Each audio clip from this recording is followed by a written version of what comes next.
Welcome everybody to the June 9th, 2016 listening session. We have about 15 speakers signed up, and they'll have about 3 minutes. And I'm going to read through this little thing about listening sessions. If you wish to discuss issues with members of the school board and district leaders, you will be able to do so at the listening session. Please sign up to speak at a listening session 48 hours in advance by submitting the sign-up form or calling 651-351-8455.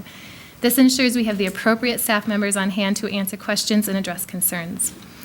Listening sessions are designed to create a more informal setting for residents to engage in conversations with district leaders about issues or concerns. Representatives from the school board, along with the superintendent and other district leaders, will be available during the session to discuss issues with you. A summary of topics discussed during the listening sessions will be shared with the full board and the viewing audience at each school board meeting. Depending on the number of forms submitted, the facilitator may need to set time limits to ensure all topics are addressed during the listening session. If many persons wish to speak on the same topic, the board members present may ask that a spokesperson be designated to allow more time for discussion. While comments and questions on issues are welcome, the law prohibits the board from discussing concerns about individual employees or students in public meetings. Please forward comments regarding individuals to the superintendent. If additional conversation or follow-up is necessary, the superintendent will direct a staff member to contact you. I guess I would just like to say something before we begin. I'm only speaking for myself. I can't speak for anyone else. But during tonight's discussion, I will hold speakers to the same standards of conduct that the district expects of our students. On page 24 of the Stillwater Area High School Student Code of Conduct, an example of unacceptable behavior is any disrespectful language, verbal assaults, or verbally abusive behavior. This is the use of language that is discriminatory, abusive, obscene, threatening, intimidating, or that degrades district personnel, students, or others. Also, as a reminder, District Legal Counsel has advised board members not to discuss topics that may be related to any of the pending lawsuits. Thank you. All right, our first speaker will be Phil Dreyer, and he'll be followed by Ted Ahrens. Yep, thank you. All right. I'm sure you're aware what the subject matter is, or do I need to review that? I'm here to talk to the board about a request that I made some time ago to speak at the graduation ceremonies for my daughter in 2018. The reason why I came to the board today is that while the decision has been made that the answer is no, the reasons for that answer have been varied, and there's been a long delay in any kind of response to anything that are my inquiries into this matter. Since I got about 3 minutes, I'll give you some highlights. In October 2015, I got a response from Ms. Pontrelli that I am correct that we do not allow parents to speak at our graduation ceremony, but also mentioned that the students who have designed the event have chosen not to have peers speak, or have chosen only to have their peers speak, which is a contradictory statement in my mind. The next day, I sent something to Tom Lehman, who said, 2 years ago, we eliminated speeches by distinguished alumni because of time. So a different reason why you've decided to not have any speakers. His comment was the decision was made not to have distinguished alumni speak at graduation because they speak at a special dinner because the program was taking too long. In talking to Rachel Anselmo, who is the assistant to the principal, she mentioned that she confirmed that the senior student council decided who speaks at graduation, that they decide who they want to speak at graduation. In speaking with Tom Lehman at the school board, he just said only that the district does not allow outside speakers. Rob Bach, who's the principal of the Stillwater High School, said the principal mentioned that it was his view that since it was an in-house, all-school event, he doesn't allow outside speakers. In follow-up for that, in October 2015, I followed up with Tom Lehman and said that he will set up a learning session such as this. That's gone on till May 29th, when I finally got an answer from him and from the school board, I understand if he's a member of that, that says, my understanding is that the high school principal is in charge of the program and process. So after several months, the problem I've had is that I've gotten no responses to inquiries that I've made as to why the decision is made and who makes the decision. Is it because it's in-house all event? Is it because the ceremony takes too long? Is it because we would have several community members who would want to share their inspirational messages? I've gotten several different responses to the same question. I've also had to wait 9 months to get to this point to actually talk to the school board when I didn't realize I could actually sign up for learning sessions. Also, given the different answers I've gotten from the assistant to the principal, the school board, the superintendent, I'm still trying to figure out who is we, who is the district. Is it the students? Is it the principal? Is it no one? Who decides who speaks at a graduation ceremony? Now, I understand that the answer may be no. I'm not here for that. I'm here to understand who's in charge. From every answer I've gotten. I'd say this is an administrative issue, so this would be under the superintendent. Time is up, but Thank you. When I listen to what you're saying, I think there's a common theme is no matter who you spoke to, from myself to Board Member Lehman to the principal, the students, the common theme, the answer has been no. But with that, I think there are many reasons over the past few years why they've come to that, all what you spoke about, that they want their students to represent them and speak to them, which did happen this year. That in the past, the distinguished alumni, it's gotten to be too long, and many families are looking for ways to make that a little bit shorter ceremony sometimes. So I think my question is, everybody has a different perspective of this. So for me, we had the conversation, it was no, and I know that Tom Lehman had shared with me that you were interested in that. I'm not sure what answer you might be looking for other than yes. No, it's not a matter of that. In my original email to you, I asked, I said, if I understand your latest email correctly, I should ask the students if they would like to have parents speak at the graduation. I never got an answer. I also said, contradiction statements, we and the students choose who's a speaker. I've asked questions like why, not can I have it? I've asked questions why. And I get different reasons pointing in different directions. If it's you as an administrator, fine. But the assistant, the principal says the students choose. The principal says it's his view that he chooses.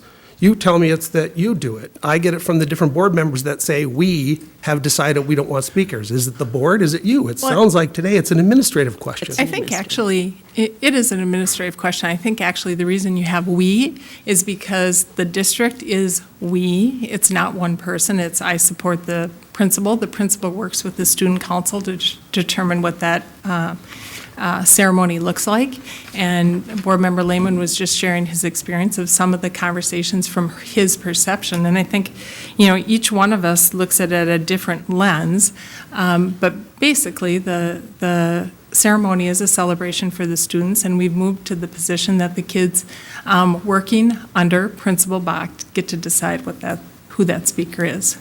I think we need to move on, but feel free, Okay. that you can call meetings and meet with people one-on-one as well, so. All right, okay. thank you. Thank you.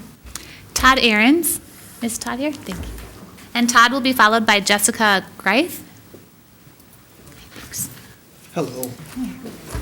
I know I had 5:30 to 5:36, it's already 5:38, so I know I'm in trouble. I'll be pretty brief. The reason I'm here is the lining of the stadium. So when the initial bond was passed, we were told that we're going to have 4 turf fields for all lacrosse, soccer, football. I was really excited about that. We got behind the bond. Then all of a sudden it came out later that maybe that wasn't going to be the case. So of course I reached out to a lot of the administration people, board members, and basically it was told to me that we had, kind of looked into it, but a lot of the schools weren't doing soccer, football, and lacrosse. So everyone asked me for more data, which I was very excited that they were really open to talk about this and to keep it even though a decision had been made. So it was really nice. I got a lot of data, figured out that in the last 5 years, most of them have been doing it. So, basically with that data, I know a lot of you guys were involved in looking at this. I want to thank you especially because you really dug into the data and figured out what was right for all the kids. And basically the turf fields, now I just got an email literally half an hour ago that they are going to represent all the kids equally in Stillwater, which I think is just awesome. And I want to thank all you guys for really being able to be accessed and to be able to, kind of look at a decision, even though it had been made, and maybe if it wasn't perfect, to make it perfect. So I just want to thank you guys. And here's my 5-minute speech. I know I only had 3, so that's for all the board members. Well, and I personally, Todd, you contacted me, and I want to thank you for respecting that this was really an administrative decision. And I know that you wanted an answer and you wanted yes, but I really appreciate that you went through the process and talked with all the people that you needed to talk to. So thank you for following the channels. It was a great process. It really was. And the administration was fantastic to work with. And I love the idea that they're really open to the data. They wanted more information, and they wanted to make sure they made the right decision. And that was really great to see the process work. And I think this forum was fantastic to really give us a voice in the community. I think that's one of the things that makes Stillwater great. Okay. Well, thanks. Thank you. Thank you. Jessica? Jessica will be followed by George Nelson.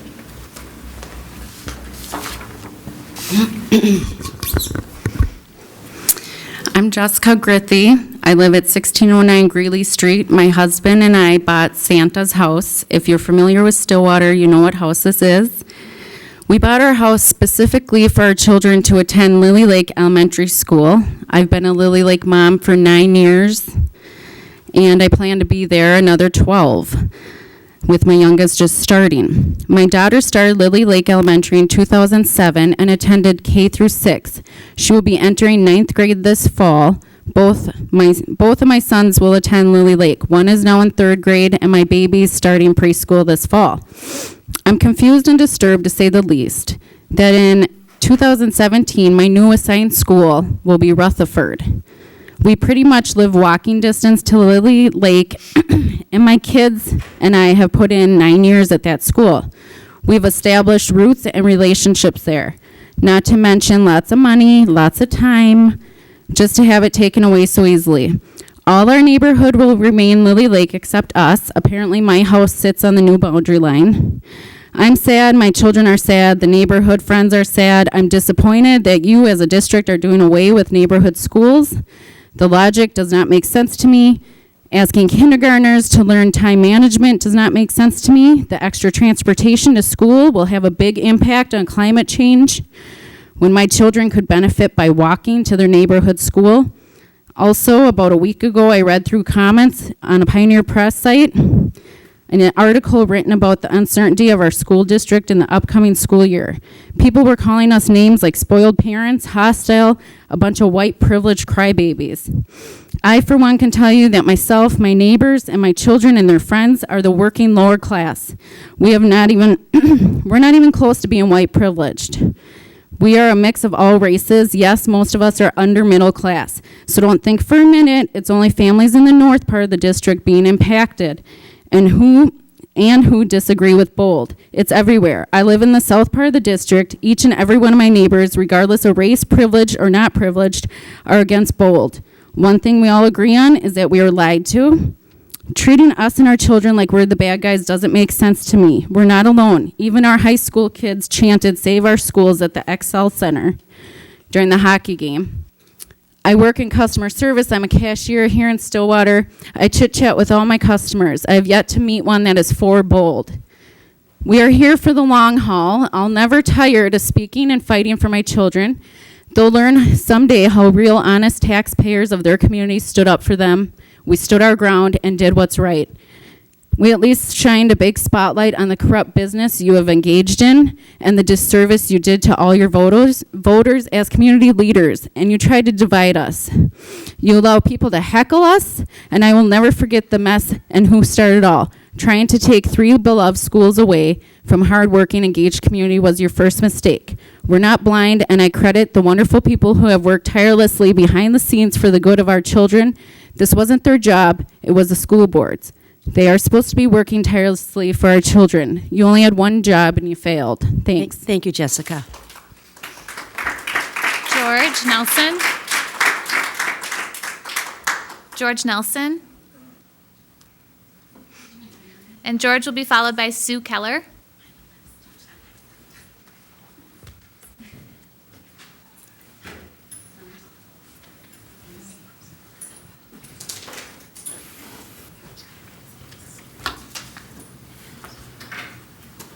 My name is George Nelson. I live at 350 Main Street, Stillwater, Minnesota. At At the end of a recent listening session, Superintendent Pontrelli said, quote, "No one wants to close schools. The reality is that many of you want to close Marine, Withrow, and Oak Park Heights elementary schools." Shortly after Ms. Pontrelli began her first year as superintendent, she proposed a program called BOLD. The most impactful part of this program is to close these elementary schools. The majority of the Board of Education voted to close these schools. In fact, you want to close these schools so badly that you are willing to go to court to make this happen. Actions speak much louder than words do. Many people before me have articulated powerful reasons to keep these schools open. Suffice to say that I agree with the supporters of these schools.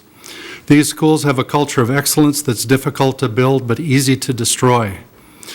I've had the opportunity to audit hundreds of companies around the world. One can feel a culture of excellence as well as document it. One can also feel a culture of failure as well as document it. No matter the outcome of the closing of these schools, I believe it is important for this administration and the Board of Education to conduct a serious examination of the culture under which you operate. Good governance and good public policy comes from a culture of openness, rigorous honesty, and public involvement. You have created a culture that skirts the law, possibly breaks the law, and shows a disdain for the citizens. This culture is not a legacy I would want to live with. Make no mistake, people are watching you. People, including your children, are learning from you. I love this quotation from Clarence Kelland, which I believe applies to the need for your personal introspection. Quote, "My father didn't teach me how to live. He lived and let me watch." The unhealthy culture that has been developed with this board and this administration has allowed you to seek approval of a $97 million bond issue, and then after public approval, to make significant changes as to how these monies are spent. I don't understand how your conscience can allow you to do this. You all know that if the bond issue had been presented honestly, including all what you currently propose to do, it would be soundly defeated. If this is not illegal, it should be. Talk about bait and switch. Have you no shame? The actions that you are undertaking will have consequences beyond anyone's ability to foresee.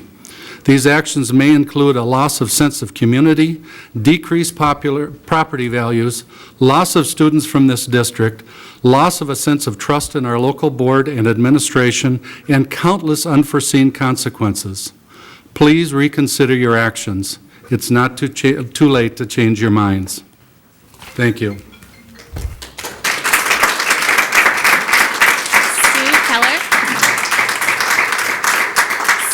Sue will be followed by Megan Greeter.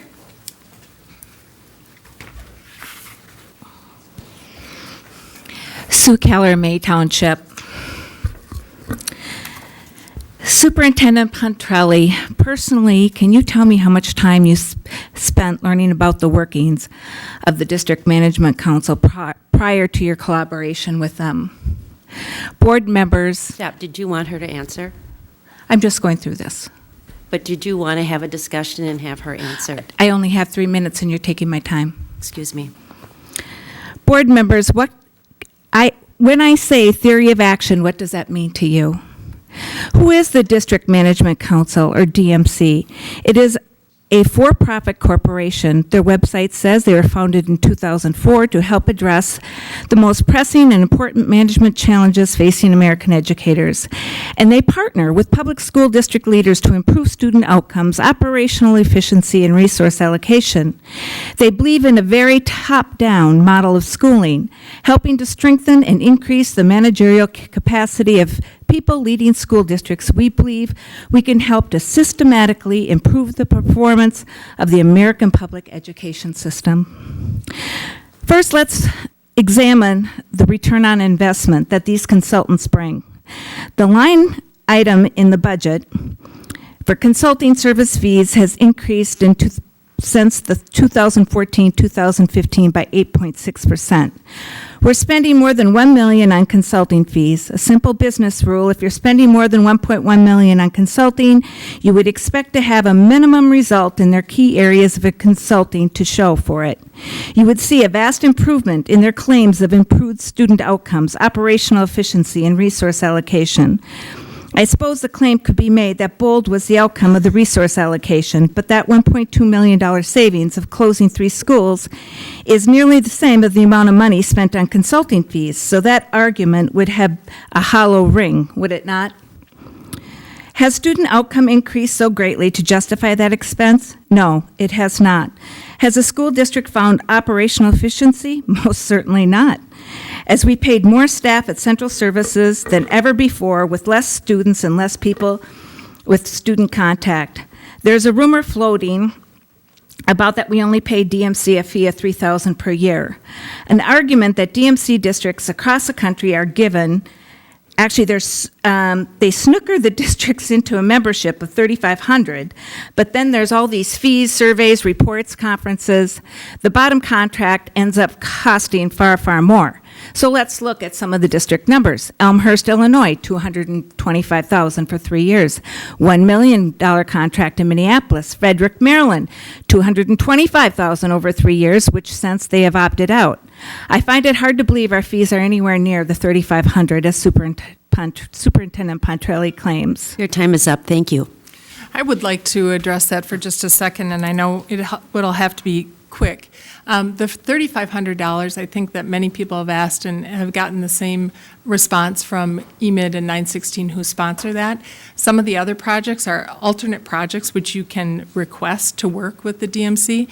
One of the things people should know also is that when you begin your work with them, they guarantee a return on investment for the cost of what their services are. And the bottom line for it is, and I'd really be interested and be glad to talk to you about where you got your $1 million for consulting fees, because I don't believe that's accurate or even close for our district. But school districts, for the most part, cannot afford a research and development like large companies do. But we are expected to have best practice for our teachers and our students. And so the DMC, when you break down the money and look at it, really provides all of those things for a much lower cost than we would have if we had a full-time person working on that. But I'd be happy to have you come in and we can sit down and you can share your numbers, and I'd be happy to share ours with us. You know, we met with the state legislatures and they had no idea what the DMC is.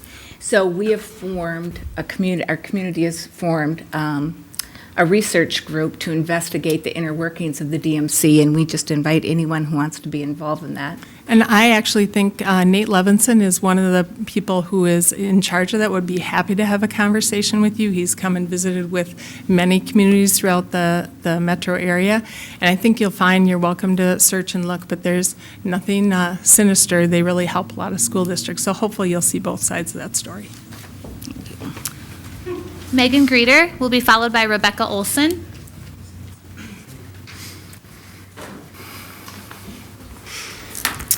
Hi, I'm Megan Greeter, and I live on 122nd Street North in Hugo.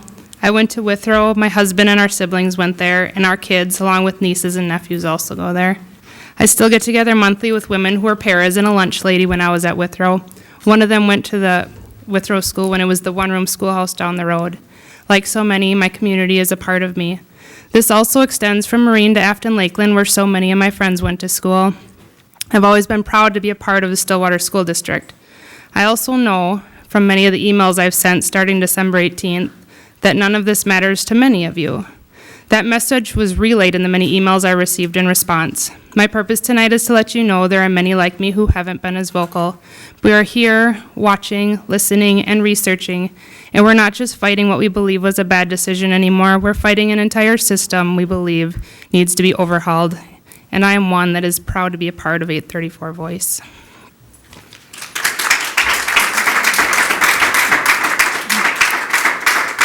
Rebecca will be followed by Bailey Vold. We're together, Okay. actually. So, yeah. I'm Rebecca. I'm from Stillwater. I'm a junior at the high school, and I went to Anderson. And when this all first started, it started out as we were going to be losing Anderson. And Anderson was a super close-knit school, and so are all the schools. And I would hate to see an elementary school lose that. I mean, it's raised me a different way and it's given me a different perspective on my education. And before this meeting, it was kind of last minute that we were coming, but Paula decided to call Bailey and ask like what she was speaking about, and I just really didn't find that appropriate, nor because she's here, and I just... We don't talk personally about other people. So, We don't? Okay, no. well, I just felt that wasn't okay. And to get to my point, I'm a part of AVID, and I have been since it first started. And I'll be the first graduating AVID class from Stillwater, and I was a part of EMID for a while. I've heard it costs a lot of money, and I feel like that shouldn't be a problem because we can take these classes and bring them to more people. We could easily take like AVID into the elementary schools and just like teach like Cornell notes to them. Like note taking we shouldn't be learning in 8th grade, we should be learning that basic like in elementary school. And so learning that in 8th grade, I guess it's really affecting me because like 7th grade, like you learn how to do things and you kind of get like your set ways. And so like having to change that was kind of a tough transition for me. And so I feel like it'd be easier to bring that into a different form in the elementary school level and not having AVID all together. And then for like EMID ways, like the classes and like the things that they offer, they're amazing. And I've been a part of like Levin once and it's awesome, but I feel like we can have our own certain ways of that and bring it into like our schools. So like we can have our own set like club, but it's just for our district. It would, I feel, save money and it would bring our district closer as we're a smaller community than other places. So the AVID program worked for you, and that I was a love positive. AVID. It's an awesome, just being together for 4 years, like we're a family now, and it's like it's people I can rely on, and I really enjoy that. But I don't feel like that we need like the AVID program per se, and we could have the AVID like topics like Cornell notes, tutorials, like the one binder system throughout every school, and it would benefit more students than just like the 300 kids that it does offer. Because like even right now, I'm going into my senior year, and my class is only like 14 or 15 kids. And it's just a full class size is 31, so I kind of feel like we could have something more beneficial than that.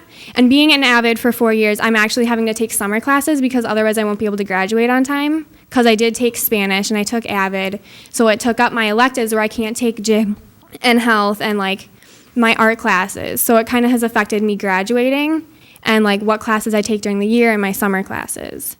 So I feel like there's like we could benefit in other ways, but still have AVID perspective, I say. Sure. AVID-esque, sometimes they say. Rebecca, I appreciate you sharing that, and that's really what our goal is to have the AVID strategies throughout the system, and I know that our middle school principals are working on that for the middle school programming. Some of the things that are maybe under the piece of that is that we have to spend quite a bit of money training our teachers and with the materials and that kind of thing, but we agree with you. We think it's great for kids. We're glad that you enjoy it, and it's a good thing for you. There was something else that you had mentioned the EMID piece, and for EMID, we've been part of them for some time, and it's great to hear that you've been a part of those programs. And those other programs like Love in Their Skin you're in and the Youth Service Board and those kind of things are really minimal in cost, but the AVID is quite a bit more, and that's partially for teachers doing it separately right now, so that's why we're looking at embedding it into everything else. I don't know if there's anything else you want to... And then for like the AVID, like I do know like they do like give us like presentations and stuff, and we don't use it all. Like our major things is like the binder, but like that, like you don't need to be a part of AVID to do that. The Cornell notes, you don't need to be a part of that to do AVID. And like the tutorials, like we could honestly go away with those. But they get a little annoying, but that's whatever. Thanks for sharing that, Rebecca. We'll share problem. that Thank with you. the coordinators.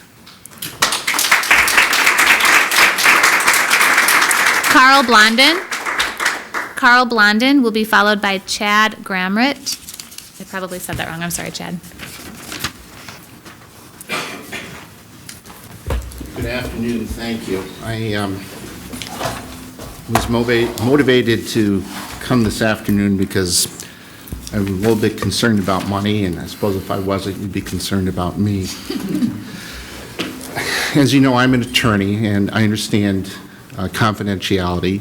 I'm not going to ask you about your conversations with your attorneys on the pending litigation or even the subject matter. I just want to express my concerns as a taxpayer. I've read through all the pleadings on this case, and quite frankly, I am convinced that 2 of the cases are appropriate to ask the court to sanction opposing counsel so you can recover some of the tax money that you have spent on your attorneys.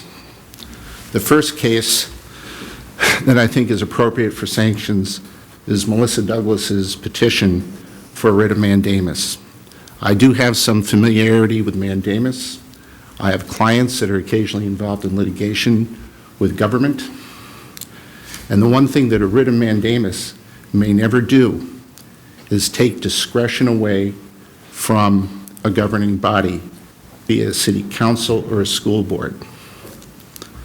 My problems with Mr. Cardall's petition are, first, facts. He states that the district is going to use money to close schools. That is not the fact. It is inconceivable that he could think it would be the fact. It indicates at best, a great deal of sloppiness on his part. Secondly, when he cites the statute, he cites one clause but not the second clause. The first clause stating that money from a bond shall be used for building. He ignores the second clause that allows you to retire debt with it.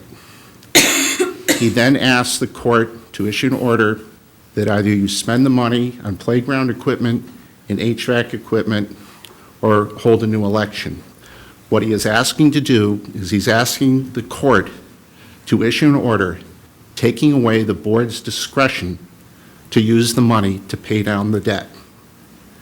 That may not be done under our system of government, the separation of powers.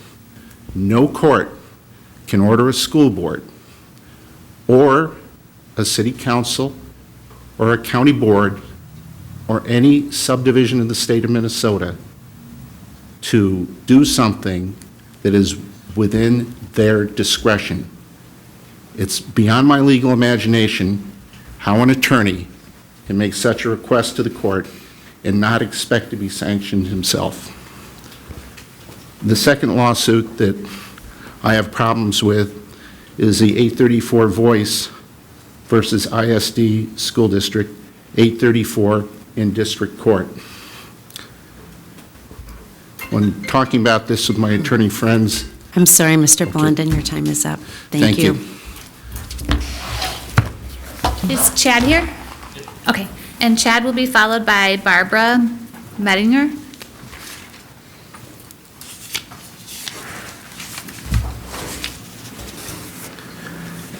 Good evening. Chad Gamrad. I first want to express my disappointment in this entire process.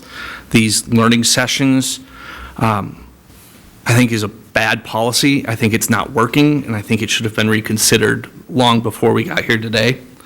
I want to correct Mr. Lehman. At the last learning session, someone gave the transcript of the report from the board members who were here to the entire board and summarized it in, I think, like a minute and 20 seconds. And then to that he responded, well, they're all videotaped. I went back and looked. They're not. They're not all available on the website. There's no minutes. There's no note-taking. There's nothing as a part of this that goes back to say what happened at any of these learning sessions. He then also indicated that, well, it doesn't really matter because we're all here. We're not all here. If you could just speak to the topic and not talk personally about others, that's kind of the standard that we're asking for. Well, I'm just speaking about what happened at the last learning session and what happened there. But just talk about what you don't Okay. like about it. All right. That'd be great. The fact that you're not all here, the entire board isn't all here. I think there's 6 people here right now, counting in the back. I haven't turned around to look.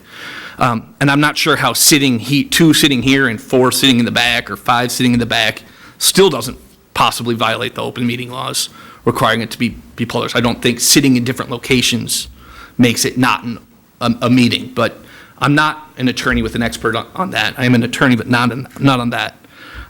So they're not all recorded. I think it's also convenient that they're before the meetings.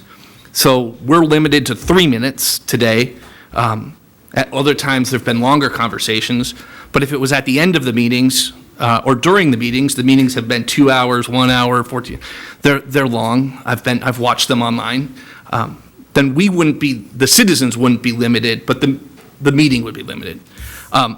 The reason I really came to speak, though, was in regards to the student enrollment options procedures that was approved last month, and I would ask you to reconsider it. At the bottom, it says administration reserves the right to make exceptions to this procedural chart on a case-by-case basis. As a board, and with attorneys on it, and as an attorney, I think that's very poor drafting. If one of the, I don't know what a case-by-case basis is, it's an exception that swallows the rules. If the administration, if all of the teachers by lottery chance don't get their kids at their school, is that a case-by-case basis now where the administration can come in and change them? Or is it because it's considered here that they can't do that? I think it's just poor drafting. I think it shows a poor lack of oversight over what the administration is doing. I'd speak to the bold that I'm also against, but I'm clearly out of time, so. Want to respond? Yeah. Thanks, Chad, for sharing that.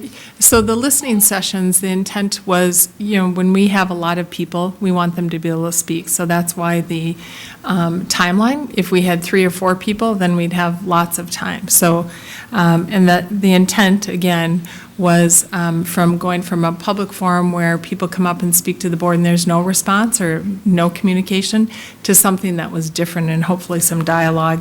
The videos we've been trying, They I'll let you are speak on to our that. website, and I can, they don't always get posted immediately on Friday morning. Sometimes it's end of day Friday. There's been a time or two where we've had some technical things. This has only been recorded the last 2 or 3 times. So we're still trying to figure out how to get it from Valley Access to us and on the website. They're usually posted on the calendar section. So if you find the calendar for June 9th, it'll be there by Monday. I agree with that. If you look on the website, though, the meetings go back several years. So the listening sessions, we've got 3 of them. We just started the listening session format this last fall. Yeah, so. in November. And so we're missing November, December, January. Well, January might be on the YouTube They were site. audio recorded first, and this is, again, it's one of those things, we started it, and then people started asking for it to be recorded. So we started recording it audio first, that's on the website, and I can help you find that at some other time. And then we just decided to start videotaping it about 2 or 3 months ago. And Chad, if I could address the procedure that you had brought forth. This was discussed at the boundary committee level, so there was 24 people at the table. And the intent of that language, and I certainly won't argue with you that it possibly could be poorly drafted, but please know that the intent of that language was if there was a situation where there was a student, it was for example, there was a student who wasn't a setting 3 or greater for special ed that came into the system middle of the year. They needed to be with their sibling for whether it was a mental health issue or something. That was the intent, that every now and again there is a student situation that requires deviation from the prescribed set of priorities. I'd agree with that, but that's not what this says. Well, that would be on a case by case. It's certain the intent. Again, I will recognize that maybe the verbiage is, as you said, maybe it's drafted poorly, but the intent of it is not to override the document, that every now and again, there is an exception to the priority rules. All right, thanks. Thank you. Thank you. Can I make a suggestion? I don't know anybody at that table except the superintendent by name. The rest of you, I don't know your names, so you ask us to give us our names to you. Could you do the same so we know who you are, since you don't have nameplates? Certainly. Maybe you can call Barb up, too. But go ahead, Bob. Bob McDowell, I'm Executive Director of Learning and Innovation. Kristen Hoheisel, Executive Director of Finance and Operations. Denise Pontrelli, Superintendent. Shelley Pearson, board member. Kathy Buchholz, board member. Barbara Pruitt, Executive Assistant to the School Board and Superintendent. And I'm Carissa Keister, I'm the Community Engagement Manager. Thank you. Okay, I'm Barbara.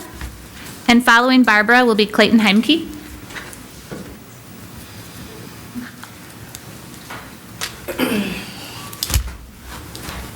Yes, Barbara Mettinger, and I've lived in Stillwater community for almost 40 years now. My 3 sons attended Oak Park Elementary, and they graduated from Stillwater High School.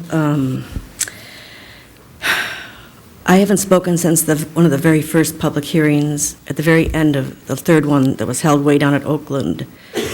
And that's always bothered me that it was scheduled at a venue as far as possible from the affected schools that were going to be closed.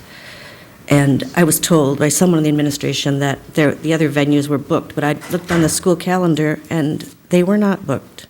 So that's one question I have to have, but I want to keep going. I, along with the vast majority of the 834 community, am profoundly perturbed, appalled, and deeply disappointed by the unprecedented actions and shenanigans that have taken place since the current school board hired a new superintendent not even 1 year ago. I understand she will be undergoing the board's evaluation of her first year's performance tonight in closed session at the end of the board meeting. I have attended almost all the meetings since late December. I've spent countless hours researching issues, involved entities, EMID, the shadowy Boston-based for-profit consultant firm, DMC. I've witnessed hundreds upon hundreds of community taxpayers, citizens' earnest, honest pleas to stop the unnecessary closing of schools after passing both a levy and a bond. Their voices have been ignored. I also recently attended the town hall meeting convened by our state legislators to listen to what has been going on in the district about the school closings. Matt Dean stated that in all 12 years as a legislator, he had never received more calls, emails, or letters on any issue, and they were 100% to zero against the closing of the 3 schools. All the other legislators confirmed the same response from citizens. I attended all 4 public hearings. It's disturbed me, well, it's felt like a really beyond a 3-ring circus. I've witnessed the superintendent's adult children testify at a public hearing and invited guests of school board members cry here, you know, when we get 3 minutes for people that live here and pay taxes here. They were not stopped by the chair to state their address at the public hearing when your children spoke, but everyone else was. I recall one of the earlier meetings that you stated that this all started just because Central Services wanted to move their offices. Of course, being involved with Oak Park, of course, that's very upset. May I finish my statement? Your time is up. Are you almost done? Yes. It seems crystal clear that irreparable harm is imminent if you do not change course. It's not too late. And someone just posted a tweet and retweeted all over. It's okay to fail, just go on to the next thing. So I beg you, please change course.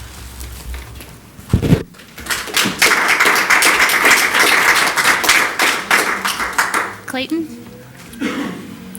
And Clayton will be followed. I think Krista, you wanted to go off the list, or did you still want to speak? Okay. Should be good. Hi, Clayton Hemke, Stillwater Township, parent of a daughter in the district. In the past, it has been asked, who is 834 Voice? A better question might be, what is 834 Voice?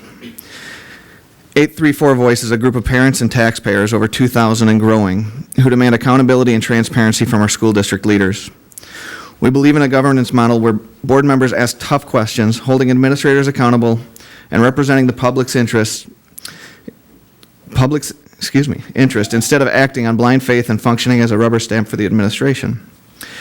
834 Voice includes a diverse group of people throughout ISD 834, including many local business owners, political and community leaders.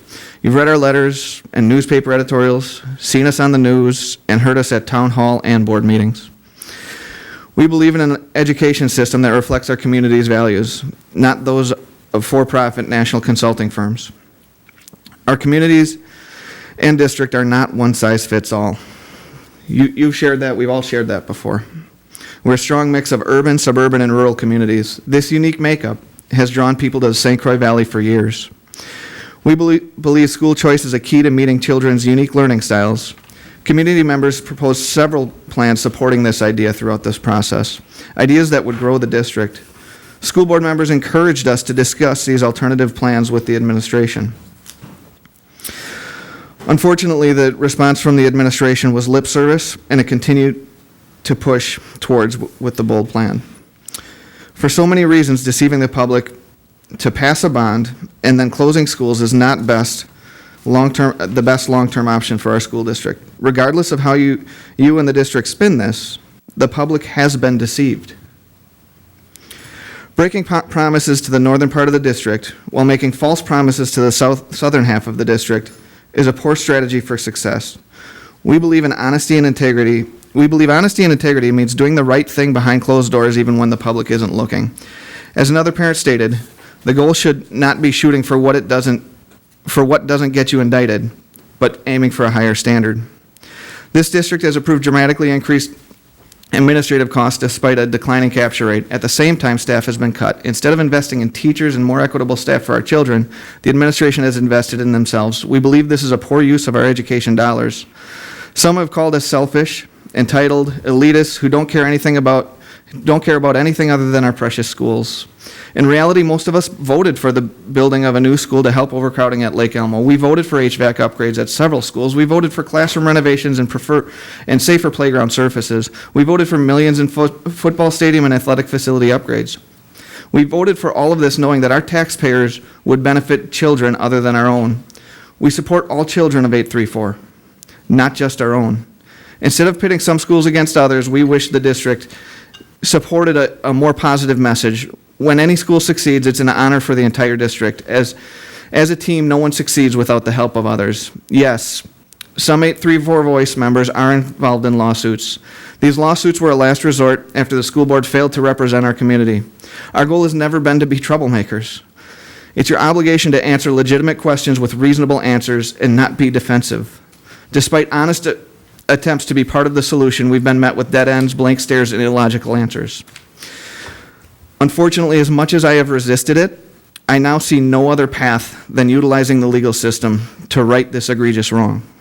Thank you. Thank you, Clayton.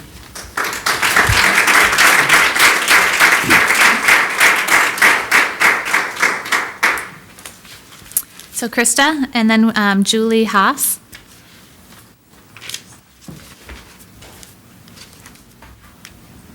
I'm Krista Thomas. I live in Stillwater here.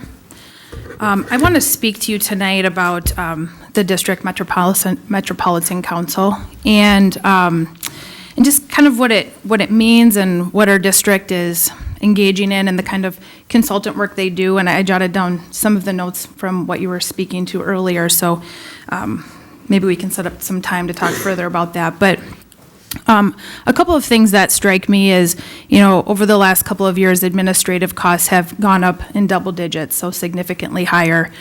And, as a taxpayer, I would be okay with that if that meant that the vision and the leadership and that additional administrative costs were going towards strategizing and making direction for our district.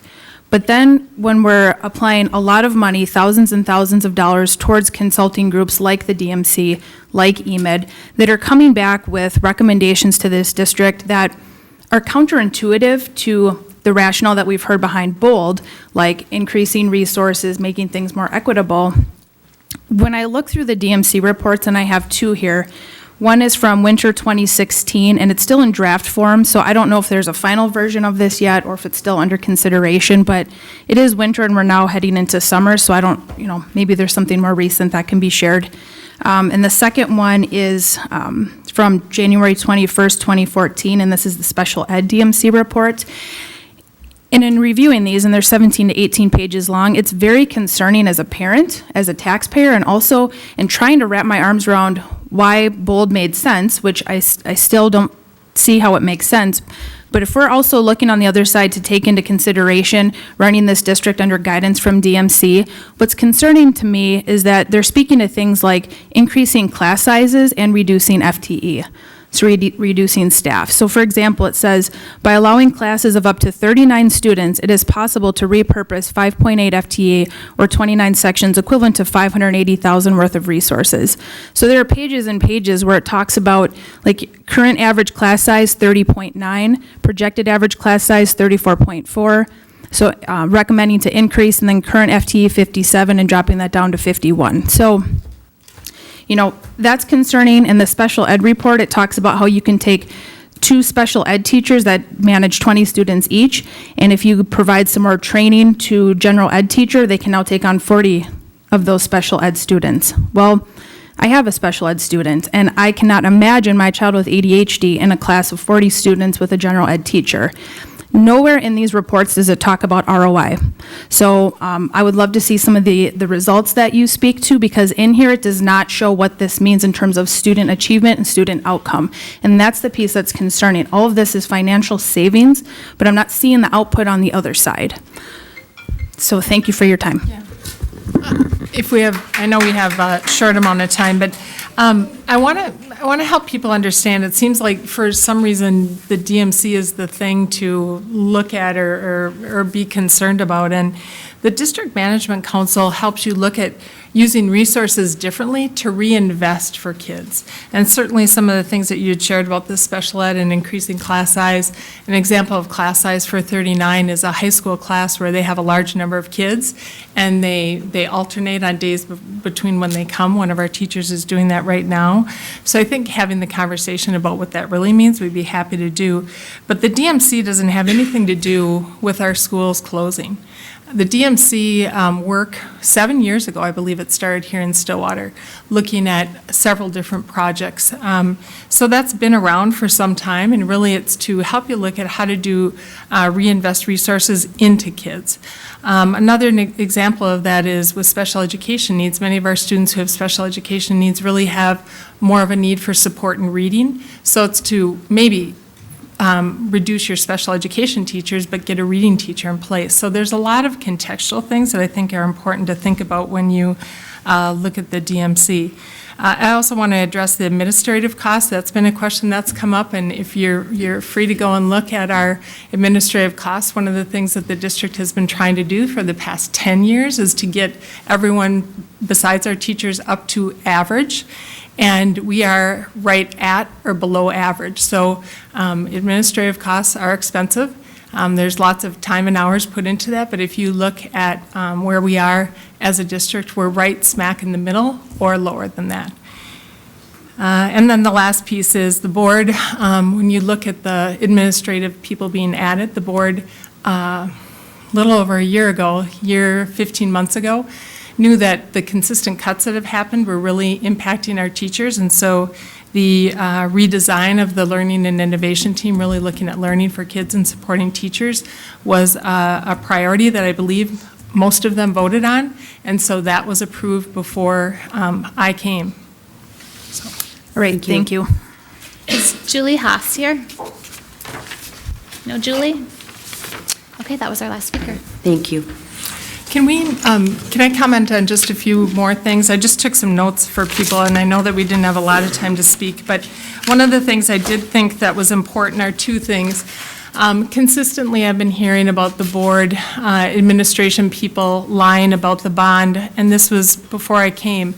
But I don't know how else to assure you that there's not one board member or person in this administration who had any notion of closing a school from well before I came here. If you look back, you can see in reports from 2003, 2000, 2010 that there were conversations about it, but that was not on our board's radar. That was a recommendation that we didn't really start looking at until October, when we were looking at the emptiness in our schools and the reasons our kids were leaving.